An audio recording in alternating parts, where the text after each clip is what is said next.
എന്താ സുഖല്ലേ?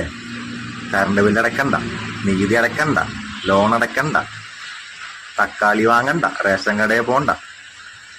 ഇങ്ങനെ ഇരിക്കുക, ഉറങ്ങാ, കിടക്കുക. മദ്യപിച്ച് കിടന്നുറങ്ങി എന്ന പേരിൽ സമൂഹ മാധ്യമങ്ങളിൽ പ്രചരിച്ചത് ബധിരനും മൂകനുമായ എൽദോയുടെ ചിത്രം. മരണാസന്നനായ അനുജനെ ഓർത്തുള്ള മനോവിഷമം കൊണ്ട് കിടന്നുപോയതാണ് എൽദോ എന്ന് ബന്ധുക്കൾ പറയുന്നു. ഇവിടെ എല്ലാവരുടെ പ്രശ്നം കൊടുത്താ തീരും. പക്ഷെ ആ ഇരുന്ന് ഉറങ്ങുന്നതേ എന്റെ ആജീവനത്തെ പ്രശ്ന. എന്താ അതിനെപ്പറ്റി ആരും ഒന്നും പറയാത്ത?